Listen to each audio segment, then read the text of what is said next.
Welcome to this deep dive, and wow, it's clear you are really interested in the Bulgarian Orthodox Church and the Sofia Theological Seminary. Yeah, it's a really fascinating topic. It is, and you're in for a treat. Oh, definitely. Because we have a ton of sources to dig into. We've got patriarchal addresses, presidential speeches, historical documents. We even have a film script. Wow. That charts the seminary's journey. Amazing. And we've also got some really interesting personal writings by a Bulgarian iconographer named Peter Rundev, who actually attended the Sofia Theological Seminary. Oh, wow. And you specifically requested a somber and serious tone. Yeah. So we're going to approach this topic with, the respect that it deserves. Absolutely. Okay, so I think a good place to start would be Patriarch Daniil's 2024 Christmas address. Okay. He was relatively new to the role at the time. Right. And what really struck me was how he spoke about peace and goodwill in a world that was facing so much conflict. Yeah. And he used this phrase, glory to God in the highest, and on earth peace among men, goodwill, which feels so relevant today. Especially in light of everything that's been going on. And it really resonates with the core tenets of Eastern Orthodoxy. Right. The emphasis on finding solace and strength and faith during challenging times. Yeah, and I think it really nicely connects to the legacy of the recently departed Patriarch Neophyte, whose words, "My hope is the Father, my refuge is the Son, my shelter is the Holy Spirit," just capture this essence so perfectly. Yeah, I mean, his words really paint a vivid picture. Don't they? You can just feel that sense of refuge. They can. And hope in those words. And it's not just, confined to the church, this connection between faith and national identity. Right. Even President Radev's statements highlight how deep those roots are in the nation's history, calling it a spiritual pillar of Bulgarian society. Right, exactly. But then, you have Patriarch Daniil himself acknowledging that the church faced huge challenges in reasserting its role after decades of what he calls atheistic governance. Right.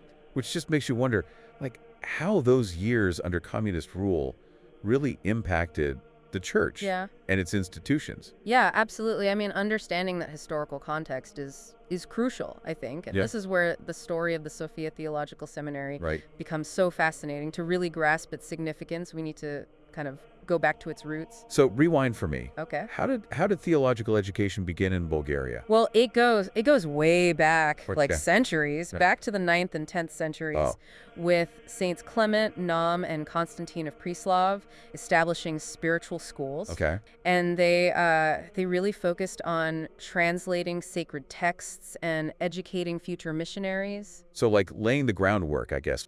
Exactly, laying the groundwork for what would become the Sofia Theological Seminary. So setting the stage for a more formal system. Exactly, a more formalized system of theological education. Yeah.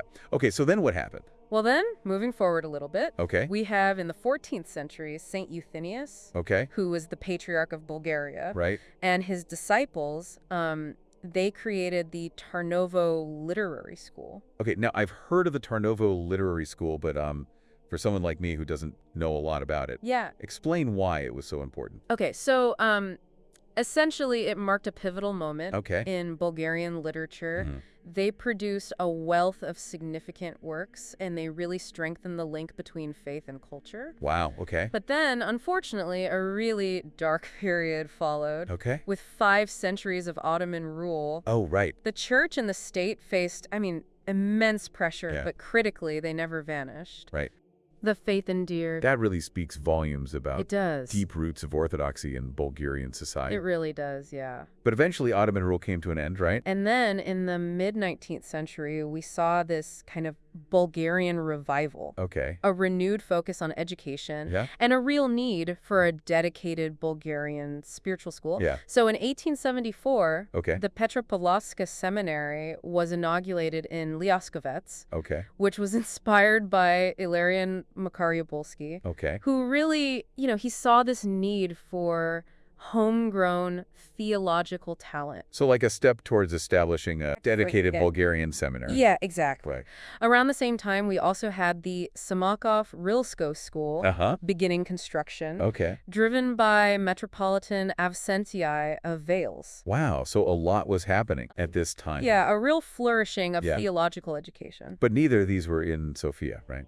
No, that's right. Okay. So by the late 19th century, though, the idea of a seminary in Sofia really started to take root. Okay. And in 1897, the Sofia municipality donated land to the Holy Synod for a new seminary. So this is when the Sofia Theological Seminary, as we know it, starts to take shape. Exactly. That's exciting. It was a very exciting time for the church. Yeah, there must have been just so much, renewal and progress happening. There was a real sense of hope and anticipation for the future. And then the foundation stone for the seminary and the St. Count of Rila Church was laid in 1902. That's right. And was that, were those equally grand buildings? So the architect Friedrich Gruninger designed the seminary building, which was actually completed in 1902 as well. Oh, wow. And the St. John of Rila Church, it was consecrated in 1904 on St. Demetrius Day. Amazing. The Sofia Theological Seminary, I mean, it boasted modern amenities like electricity. And they even had a state-of-the-art projection apparatus. Really? Wow. They were really pushing boundaries. It sounds like they were embracing progress and innovation. Yes, very much so. But, the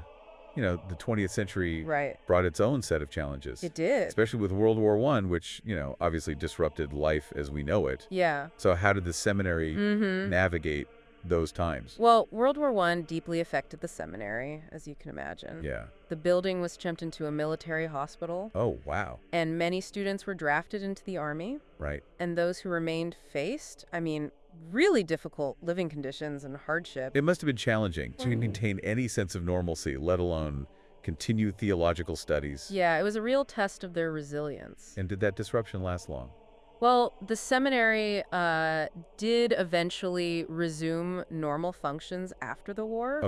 But then the mid-20th century brought a new threat with the rise of the communist regime. Right, the communist era. And, I know that religion was often seen as a threat by communist regimes. It was. So how did the Bulgarian communist government treat the Sofia Theological Seminary? Unfortunately, you're right. Yeah. They saw religion as incompatible with their ideology. Yeah. And initially, the pressure was quite subtle. But things really changed dramatically in 1950. What happened? Well, first, the Faculty of Theology was separated from Sofia University. And then the Sofia and Plovdiv seminaries were merged. So essentially having the student body. So it seems like they wanted to just slowly dismantle. Bit by bit. Theological education. But it wasn't just about downsizing, was it? No, it wasn't. It was much more than that. Yes. In September 1950, the seminary buildings were confiscated. Wow. And they were given to the September Pioneer Organization. Oh, wow. Which was a communist youth group. It's almost unimaginable, having their very space taken from them. It was a huge blow to their sense of identity and their mission. And used for something so, antithetical to their mission. Exactly. So then what happened to the seminary and its students? Well, they were relocated to the remote village of Cherish. Cherish, okay. Yes. Was that a good place for them? No, it was worlds away from Sofia. Okay. The film script kind of paints it as a place of seclusion. Right. Inadequate facilities, limited resources. So this feels like a deliberate attempt to suppress the seminary's influence. It does feel that way. It's such a stark contrast, from their location in Sofia. It is. With all the modern amenities. Yeah, it's like they were pushed back in time and stripped of their platform. Yeah, it's a major setback, I imagine, both physically and symbolically. It was a huge blow. Yeah. Stripping them of their resources and their visibility. Right. But even in these really challenging circumstances, they demonstrated incredible resilience. It's amazing, isn't it, how faith and education can thrive? It is. Even when faced with such adversity. It's a testament to the human spirit. It is. It really makes you wonder how those experiences in Cherish shaped the seminary's character. Right. And its approach Absolutely. to education. That's a great question, and we'll definitely explore that further as we delve deeper into this fascinating history. Yeah, it definitely left an indelible mark, I imagine, on the institution. It did. But their journey didn't end there. No. Their return to Sofia really marked the beginning of another chapter. Okay. Filled with its own unique challenges. It seems like they faced one hurdle after another. They did, yeah. I'm really eager to hear how they navigated all these challenges and how their experiences really shaped them. We'll definitely explore that further. Okay, sounds good. Yeah. So they managed to adapt and stay dedicated to education even when they were in Cherish. They did. It's incredible. It is. It makes you wonder, though, did that experience Did it change their outlook in any way? I think it did, yeah. I think their time in Cherepish really fostered a deep appreciation for unity within the church. Okay. Having their very foundation shaken. Right. It really highlighted the fragility of institutions, and I think it emphasized the need for open dialogue and understanding. So it's like a reminder that faith isn't static. Yeah, right.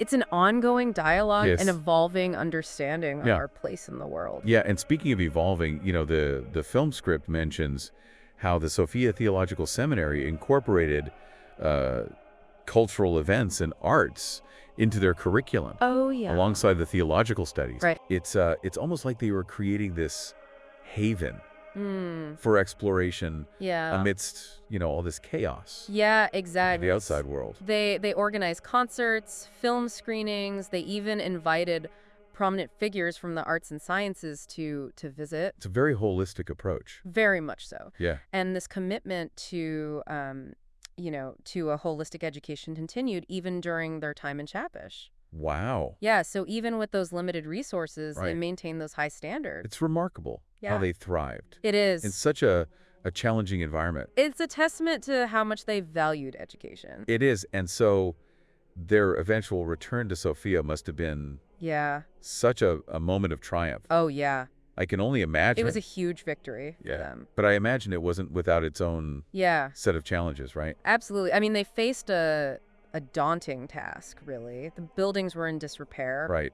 They had to rebuild their programs, attract new students. I mean, they essentially had to start over. Right. So what were some of the key moments in this rebuilding process? Oh, okay, well... were there any turning points for the seminary after their return? Yeah, a really crucial moment occurred in 1995. Okay. Under Archimandrite Seraphim's rectorship, the Ministry of Education recognized the Sofia and Plovdiv theological seminaries as secondary educational institutions. That's a huge achievement. I mean, what did that recognition mean for the seminaries and their students? It was a major victory. I mean, for one thing, their diplomas were now considered equivalent to those from secular schools. Oh, wow. Yeah. So it opened up a lot of doors for graduates? It really expanded their horizons. Wow. It really was a testament to their perseverance. Yes. Especially, people like Bishop Theophany, who spearheaded the effort. It seems like the Sofia Theological Seminary constantly faced adversity. It did, yeah. But they just always seem to adapt. They did, yeah. And come out stronger. Yeah, there's a real strength in their story. Makes you wonder if, struggling for survival kind of became part of their identity in a way. Their journey reflects the broader story of the Bulgarian Orthodox Church, navigating political upheavals, suppression, internal divisions, yet they've endured it all. Yeah. And that resilience continues to shape Bulgarian society. Do you think that's a difficult balance to strike? I think it requires careful consideration. Yeah. But I think the restoration of the St. John of Rila Church within the seminary complex is a perfect example of how they're blending tradition and modernity. Yeah. The church itself is a historical landmark. Right. But the restoration likely used modern techniques and materials. Right. It's really symbolic of their overall approach. It is. And throughout our discussion, I've been really struck by how often the sources mentioned the importance of the seminary's physical location. Yeah. It's almost like their location is intertwined with their identity. And so initially, the Sofia municipality donating land for the seminary, that really signaled their desire for it to be a very visible beacon in the capital city. Right, yeah. But then, their forced relocation to Cherepish. Yes. It was like being silenced, rendered invisible. It was a drastic change. Yeah. The film script actually describes Cherepish as isolated, lacking the resources and intellectual stimulation of Sofia. Right. It wasn't just symbolic. It was a deliberate attempt to suppress their influence. It's such a contrast to that original seminary. Yeah, it really highlights the lengths to which the regime yet to try to undermine the church. But it really shows their resilience too. The fact that they maintained high academic standards. They did. And produced well-rounded graduates even in Cherepish. Yeah, it really speaks volumes about their dedication. They had to work even harder knowing that their students would be compared to those from secular schools. And they clearly rose to the challenge. They did. It speaks to the dedication of their teachers and that commitment to holistic education. Yes. Can we dive a little deeper into their curriculum? Sure. The sources suggest that it's evolved quite a bit over time. It has, yeah. We see a clear shift from the initial focus on more traditional subjects like scripture and dogma to a broader approach incorporating philosophy, history, music, and the arts. So it's like they recognized that engaging with the modern world required more than just religious doctrine? I think that's a good point. I think they were very aware of the changing times and the need to equip their students with a broader range of knowledge and skills. Was that a controversial move? I mean, I'm sure there was some tension, as there always is when institutions modernize. Right. But those cultural enrichment programs that we talked about, the concerts, the film screenings, the visits from artists and musicians, I think they were committed to exposing students to diverse ways of thinking. It certainly challenges the stereotype, I think. It does. Of rigid religious education. It does. Yeah, it shows they were, very forward thinking, embracing new ideas, preparing their students for a changing world. Absolutely.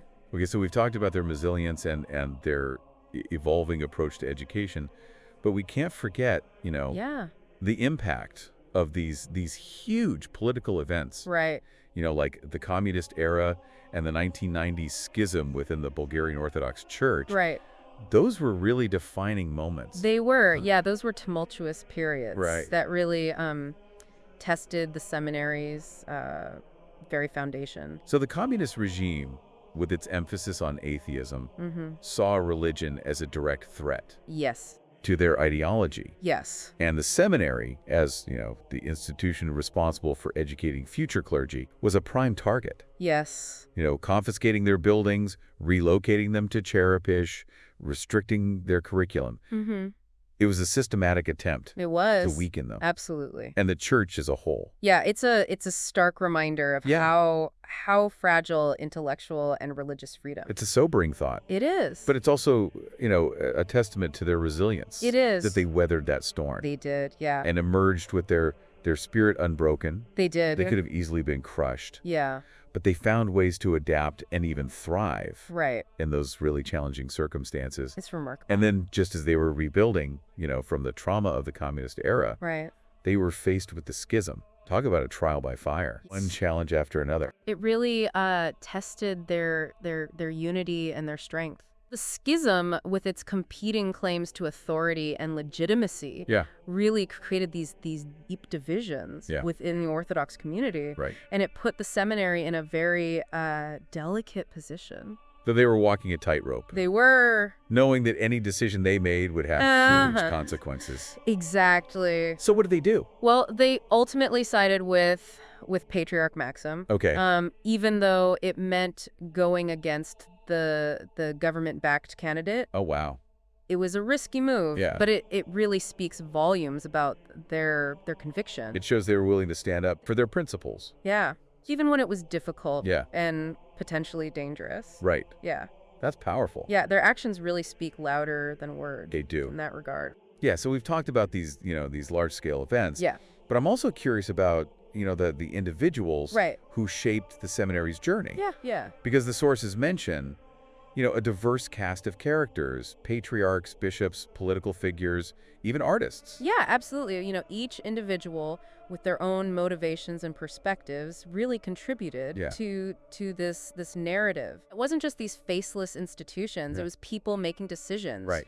Driving events forward. Yeah, so let's start with the religious figures. Okay. Because they seem to be the kind of the backbone of the seminary's story. Yeah, people like Bishop Taihan, who was director during their exile in Cherepish. Okay. He was, crucial. He was known for his dedication to preserving their traditions amidst hardship. And Bishop Gerasim, his successor, he was known for his gentle nature and his commitment to his students. They sound like remarkable individuals. They were really providing leadership and a sense of continuity during these incredibly difficult times. So like the unsung heroes? Yeah, they were the ones who kept the flame alive. Yeah, and then, you had these political figures who played both, constructive and destructive roles. Yeah. You have President Radev recognizing, the church's importance. Right. Which stands in stark contrast to someone like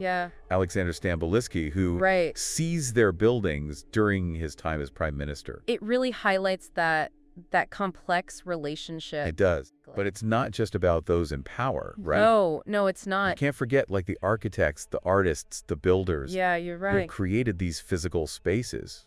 Yeah, people like Friedrich Runinger, the architect, and icon painters like Ion Mispichka and Anton Mitov, they all contributed to creating a space that really reflected the seminary's values and aspirations. It reminds us that architecture is more than just, bricks and mortar. It is. It's about creating spaces that body values, aspirations. Exactly. A vision for the future. Yeah, it's fascinating how the physical structure itself plays a role in their story. It's like the building becomes a character. It does. In its own right. So it really makes you think about the interplay, I think, between individuals and institutions and these historical forces all shaping the seminary's path. Yeah, it's a very dynamic and complex interplay of forces. So what does it all mean? What are the key takeaways, do you think? Okay, well,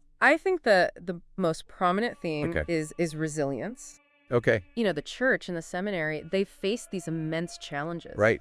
And emerged stronger. Yeah. And it really demonstrates the power of faith and active engagement with the world. It's not about blind faith. No, it's not. It's about adapting to changing circumstances while staying true to core values. And that reminds me of how they, evolved their curriculum. Right. They weren't afraid to incorporate new ideas. They weren't. And prepare their students for a very complex world. Exactly. And I think education is another crucial takeaway. Yeah. It's about nurturing intellectual curiosity, critical thinking, and preparing individuals to contribute to the community. It's not just about, memorization of dogma. It goes far beyond that. Yeah. So we have resilience, the transformative power of education, but then also this constant tension, I think, between tradition and modernity that kind of weaves through their story. It does, and I think this tension is especially evident in their relocation to and from Cherpish. Right. The original Sofia Seminary building, I think, really symbolized modernity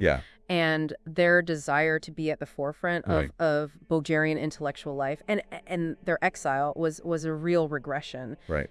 Pushing them back into the shadows. Yeah. But they didn't abandon their commitment to modern education. No, they didn't. Even in Cherpish. They didn't. That's pretty amazing. It is. Their adaptation and resourcefulness is inspiring. Do you think that ability to adapt is key to their survival? I think their willingness to evolve while upholding their core values is critical to their continued relevance. It's not just about surviving. No. It's about thriving. Yes. And contributing to Bulgaria's cultural and spiritual landscape. Yeah, their story really holds these university lessons. It does. About faith, education, and the resilience of the human spirit. So as we move towards the end of this part of our exploration, what are your thoughts on the resilience and adaptability of the Bulgarian Orthodox Church and Sofia Theological Seminary? The contrast between their time in Cherpish and their grand building in Sofia just keeps coming to mind. Yeah. That shift from a modern purpose-built structure to a period of such limited resources, it really speaks volumes about their adaptability. It does. They were stripped of so much, yet their commitment to education never wavered. It's truly a testament to the strength of the human spirit. It is. They refused to let circumstances define them. Yeah, I think there's a valuable lesson there for all of us. Regardless of the challenges we face, we do possess this inner strength to find meaning, to create beauty, and to nurture our spirits. And that brings us to another, I think, important aspect of their story. Yeah. Which is the role of art and aesthetics. Right. You know, we've talked about Peter Rundev's iconography, the architectural vision of the seminary. Yeah. Even, you know, the music and theater performances. Right. It seems like art is so deeply intertwined with their expression of faith. It's a reminder that spirituality goes beyond just intellectual concepts and rituals, you know, experiencing beauty and connecting with something larger than ourselves through artistic expression is a fundamental aspect of their faith. Rundev's modern take on iconography alongside, you know, centuries-old chants and hymns. It's creating this tapestry of faith that blends the old and the new. It speaks to that dynamic nature of the Bulgarian Orthodox Church, right? Yeah, they're rooted in tradition, yet open to embracing these new forms of expression. And maybe that's part of what allows them to adapt. Yeah. Changing times. I think their willingness to evolve is really compelling. It's a reminder that faith is not static. It's a living, breathing entity. It is. That changes with the times. Yes, very well said. So we've covered so much ground. We have. And yet, I feel like we've only just scratched the surface. I'm really looking forward to exploring Peter Rundev's story, you know, and delving into his unique perspective on faith and art and the role of the Sofia Theological Seminary. Yeah, it promises to be a fascinating exploration. Yeah, his personal journey really adds another layer of depth to our understanding. For sure. You know, Rundev's story really brings this human element to, you know, all this history and those larger forces we've been talking about. Right, yeah. It's a great place to kind of, you know, wrap things up. So let's talk about Rundev and his approach to iconography. Okay. Because he's creating icons in this 16:9 widescreen format. Right. Which you don't see every day. Not really, no. It's like he's taking this, you know, this ancient art form and kind of saying, how do we make this speak to a modern audience? Yeah.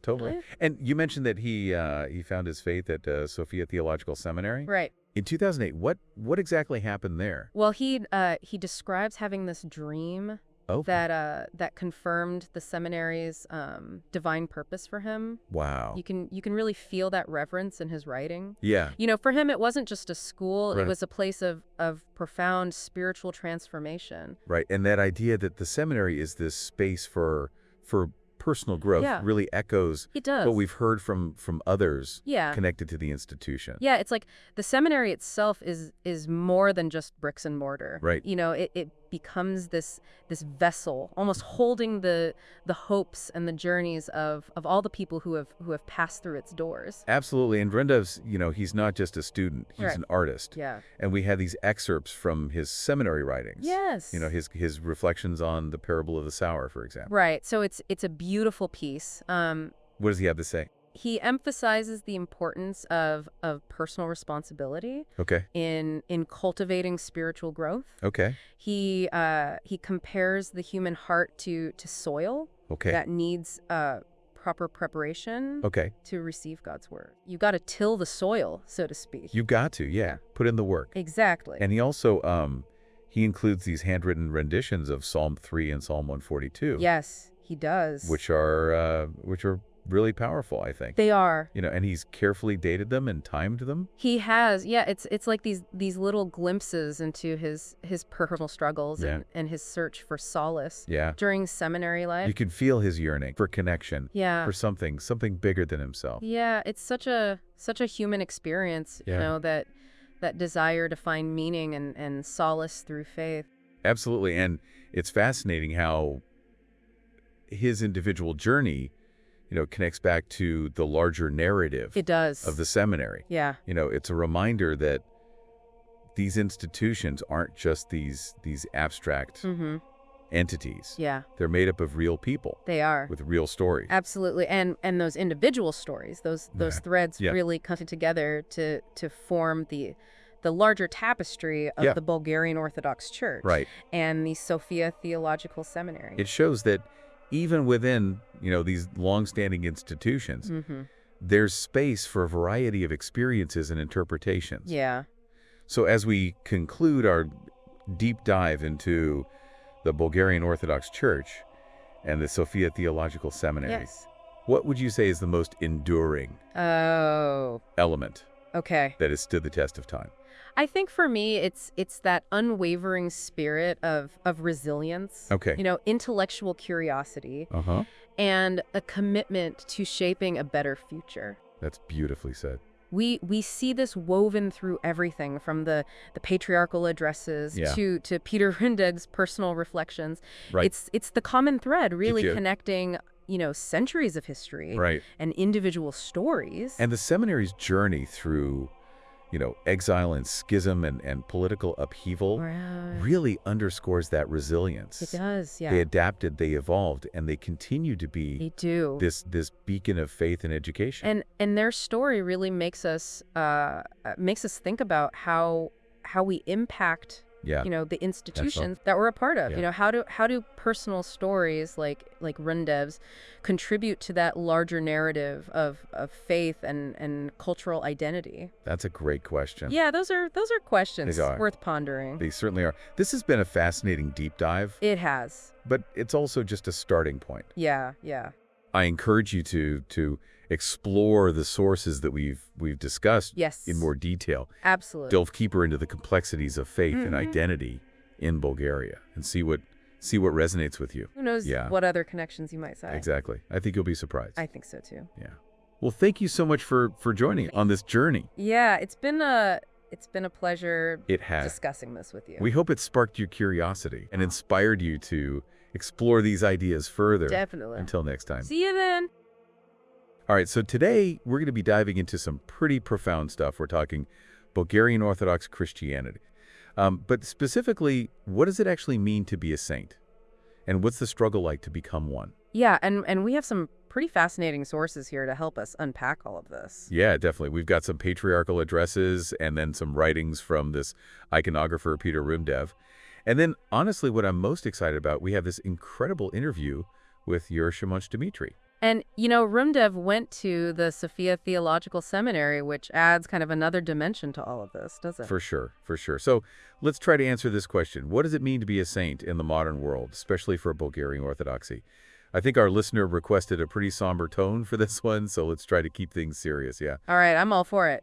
So one of the most striking things about Dimitri's perspective is how he actually defines sainthood. He's not saying that it's just about possessing grace. He's saying that a saint radiates grace, like so intensely that it affects everyone around them. And he tells this story about St. Anthony the Great and this visitor who finds a sense of peace and solace just by being near him. Oh, wow. Not even some grand pronouncements, no miracles or anything, just the quiet power of a life lived in deep communion with God. Yeah, that is a beautiful image. But it makes me wonder, how do you actually cultivate that kind of presence? Is it just about being a good person? Is that enough? Well, Dimitry would definitely argue that it's not just a passive thing. He talks about this idea of podvig. It's spiritual struggle, this active pursuit, really, of aligning yourself with God's will.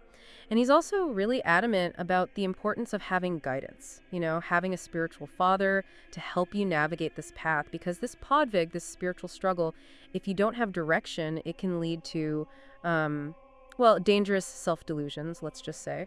Oh, yeah, that reminds me of that story from the Sayings of the Desert Fathers about the monk who fasted for 6 days straight. Yeah, I remember that one. Incredible discipline. But then, he's offered food and completely loses his temper. Right. Makes you think all that outward piety doesn't mean much if you don't have that inner transformation, too. And Dimitry has this really powerful metaphor that he uses to describe all this. He says, without humility, all our efforts are not recognized by God. It's like being adorned with fine clothes, but inside, we are like whitewashed tombs, beautiful on the outside, but rotten within. That's a pretty stark image. Yeah, but it really gets the point across, doesn't it? Totally. So how does this connect to podvig then? Where does this humility fit into all of this active spiritual struggle? Well, for Dimitry, humility is like the bedrock, without recognizing our own limitations, without understanding that we need God's grace.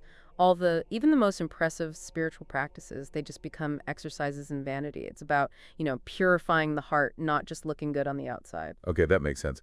And what I find really fascinating is that Dimitry links this directly to what he sees as the ultimate goal of spiritual life, which is union with God. Right. He's saying that all these external practices like prayer and fasting, those are just tools. The real goal is to cultivate a heart that longs for God.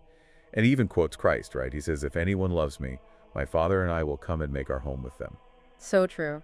It makes you wonder, though, what prevents us from actually opening our hearts to God like that? Well, Dimitri's very clear about what he sees as the biggest obstacle. Pride. Pride. He calls it like the greatest enemy to spiritual progress. And it's so tricky, right? It can creep into even our most sincere efforts. It can warp our motivations, and ultimately, I think it can blind us to our need for God's help. It's a very sneaky thing. Yeah, very. And he has this really interesting way of illustrating it. He talks about space travel. What? I know, right? All of humanity's achievements, he says. Even something as amazing as reaching the stars. It pales in comparison to the inner work of mastering our passions and conquering that pride inside us. It's a good reminder that the most important battles we fight are the ones within ourselves. Oh, absolutely. And I think Dimitry would say that this battle against pride, it becomes especially crucial when we actually start to, see some success in our spiritual lives. Oh, interesting. It's so easy to become complacent, even arrogant when you feel like you're making progress. And he tells the story of Jacob the Syrian, the miracle working, who even with his ability to cast out demons, he still falls prey to temptation. Yeah. It's a sobering thought, isn't it? It is. It reminds us that, even those who seem to have reached these incredible spiritual heights, they're still vulnerable to pride. It's a lifelong struggle, this constant process of purification and self-reflection. We can't ever assume we've arrived, that we're somehow immune to temptation. It's a process, isn't it? Definitely. Yeah. And what's really interesting is that Dimitry doesn't just stick to these early figures of the church. He brings this into the modern world, with the example of St. John of Shanghai and San Francisco. Oh, yeah, good point. This 20th century saint who really shows us that sainthood is possible even in our crazy modern world. Yeah, totally. And St. John is such a powerful example because his life was all about this active, outward expression of his faith. I mean, he embraced incredibly rigorous ascetic practices, sleeping upright, constant prayer, daily liturgy. But it wasn't just about personal piety for him. It was about serving others. He established orphanages, visited the sick, the imprisoned. He really took that inner transformation and made it visible in acts of love and compassion. It's a good reminder that real sainthood isn't about hiding from the world. It's about engaging with it, bringing God's love and mercy to those who need it most. For sure. And that actually brings us to another key point that Dimitry makes. He's very clear that this path of spiritual striving, that sainthood, it's impossible without repentance and forgiveness. He takes it all the way back to the heart of Christ's message. Repent, for the kingdom of heaven is at hand. Yeah, he doesn't mess around when he talks about this. For him, repentance isn't just about feeling bad for the things you've done in the past. It's about making a conscious choice to change, to turn away from sin and toward God, to align your will with his. You got it. And right alongside repentance, he puts equal emphasis on forgiveness. And he says, quite forcefully, I might add, we cannot call ourselves Christians without forgiving those who have wronged us, whether intentionally or unintentionally. And could be incredibly hard to put into practice, too. Absolutely. But Dimitry doesn't just leave us with this command to forgive. He also adds some nuance, doesn't he? He separates forgiving personal offenses from offenses against God. He seems to be saying those require a different approach. Yeah, he does. He really stresses the need to be wise in these matters. While we are absolutely called to forgive those who have wronged us personally, forgiving sins against God, that requires a different kind of intervention, a process that often involves seeking guidance from a spiritual father. It's a good reminder that we can't always navigate these complex spiritual challenges on our own. We need the wisdom and the support of the church, the guidance of those who've walked this path before us. That's true. Dimitri's insights into the individual spiritual struggle are really powerful, but they also sort of connect to this larger thing. Yeah. We have all this material about the Sofia Theological Seminary, right? Its whole history, all the ups and downs it's gone through. Right. It kind of mirrors that individual journey towards sainthood in a way. I see what you mean. This seminary has weathered wars, political shifts, internal divisions even. But it's still here. It's still this vital center for theological education.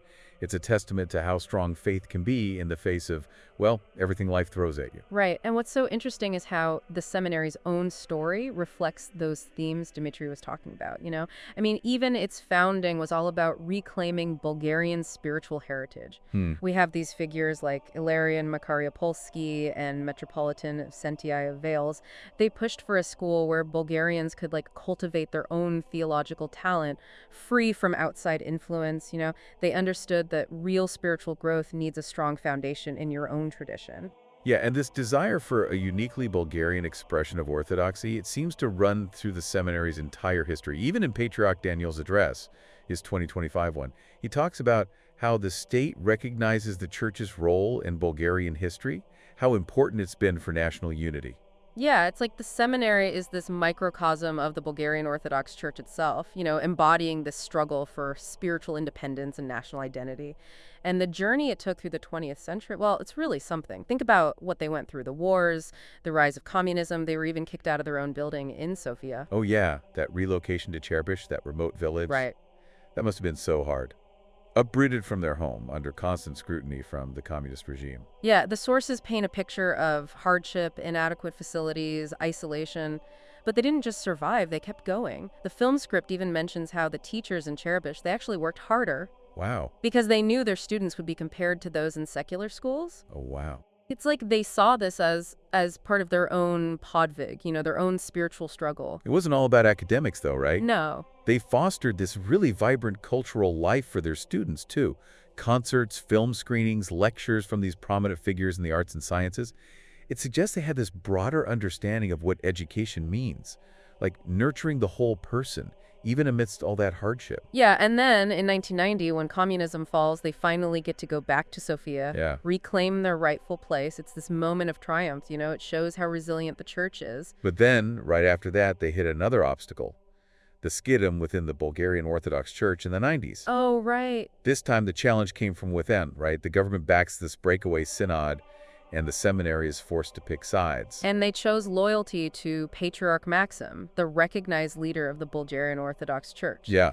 Even though it meant going against the government, it really shows their dedication to unity, to those core principles of their faith, even when the pressure was on. This is a pattern, isn't it? Yeah. Facing a challenge, standing their ground, and coming out stronger on the other side. Exactly. How do they manage to stay true to their mission through all of this? It's their commitment to education, I think, keeping those high standards of theological instruction. But it's also about community, that sense of shared purpose. That's what gets them through the tough times.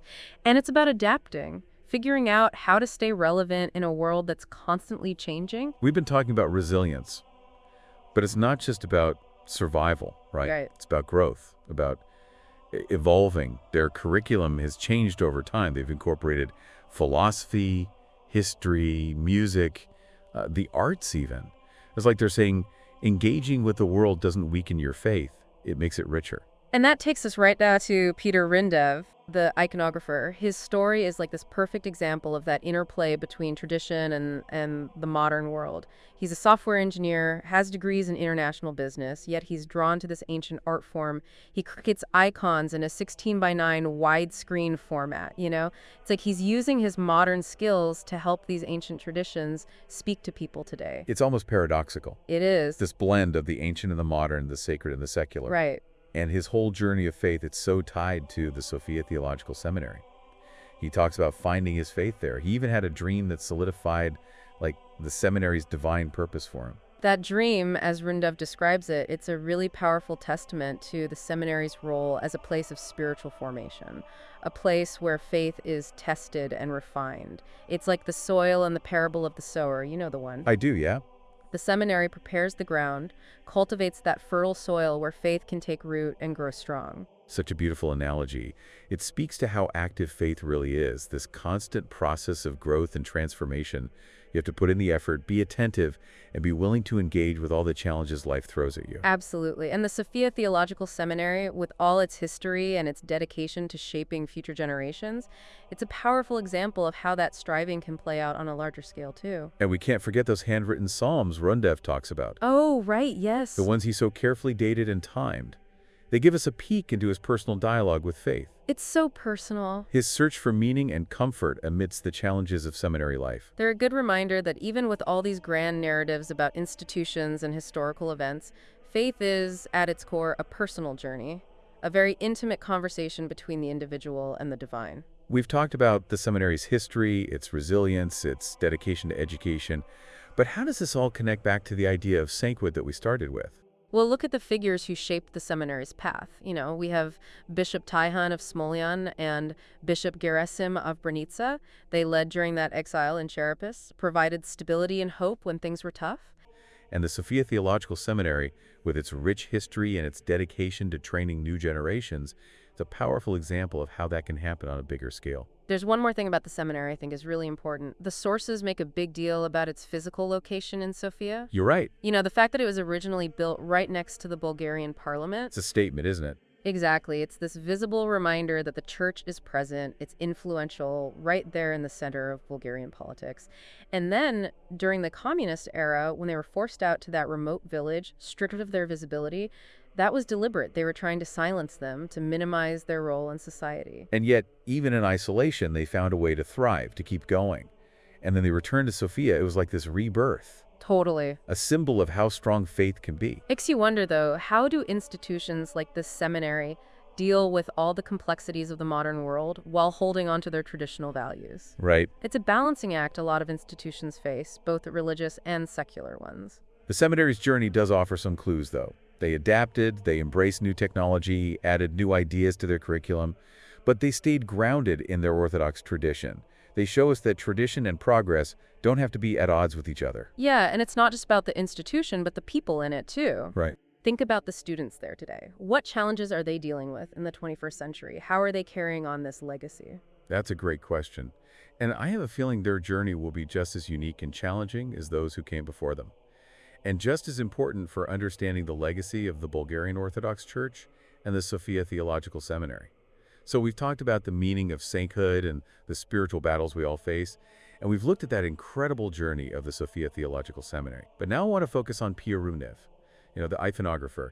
His writings give us this really unique perspective on faith in our modern world. Yeah, his background is so interesting. A software engineer with international business degrees, and yet he's drawn to this ancient art form, creating Orthodox icons, but get this, in a 16:9 widescreen format. It's like he's bridging the gap between tradition and innovation, finding ways to make those ancient forms speak to people today. It's amazing, right?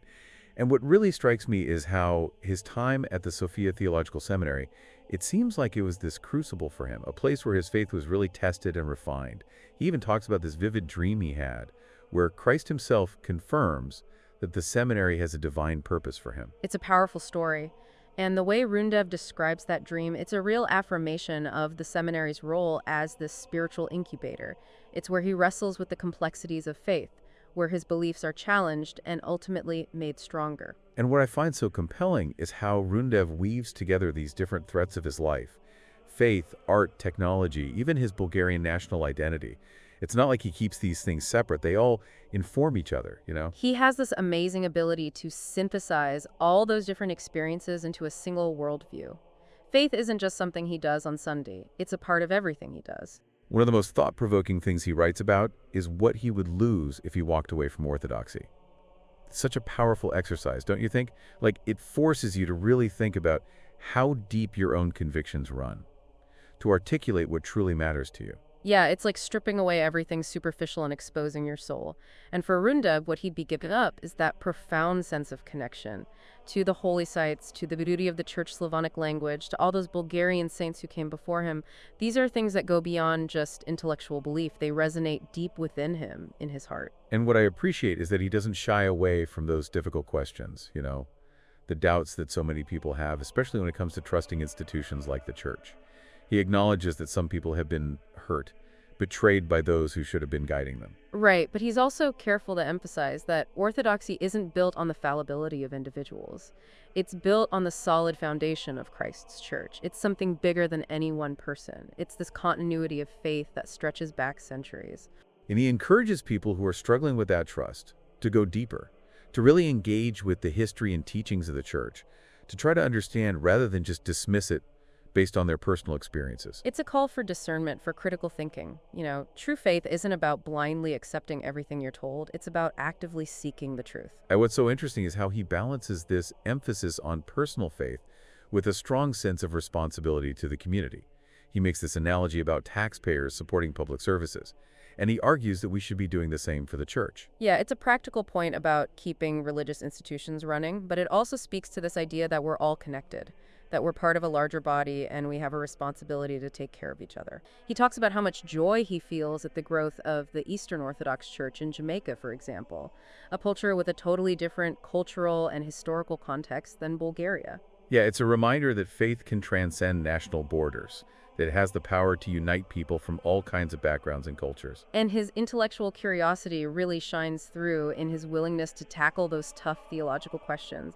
He even takes on the omnipotence paradox, the one about whether God can create a rock so heavy that he can't lift it. A question that stumped theologians and philosophers for centuries, and Rundev dives right in, uses logic, theological reasoning, even math, to break down the fallacy at the heart of the question itself. He argues that true omnipotence doesn't mean being able to do things that are logically impossible. It means that God's power operates within the bounds of consistency and reason. It's a really nuanced exploration of the limits of human understanding when we try to grasp the nature of God. Rundev's writing is a testament to how powerful faith can be, how important it is to engage with tradition while still being open to new ideas, and the responsibility we all have to care for our communities. He shows us that faith isn't just a set of beliefs you learn once and never question. It's a journey. It's about questioning, searching, and ultimately finding deeper meaning in a world that can often feel chaotic and uncertain. As we wrap up this deep dive into Bulgarian Orthodox Christianity, I want to leave our listeners with one final thought from Rundev. He asks this: what would you be giving up if you were to walk away from the Orthodox faith? It's a question that cuts to the core of what really matters. It's about examining the foundation of our beliefs and understanding how profoundly they affect our lives. And maybe, by thinking about that question, we can come to a deeper understanding of ourselves, our faith, and our place in the world. Thanks for joining us. We hope this has been as thought-provoking for you as it has been for us.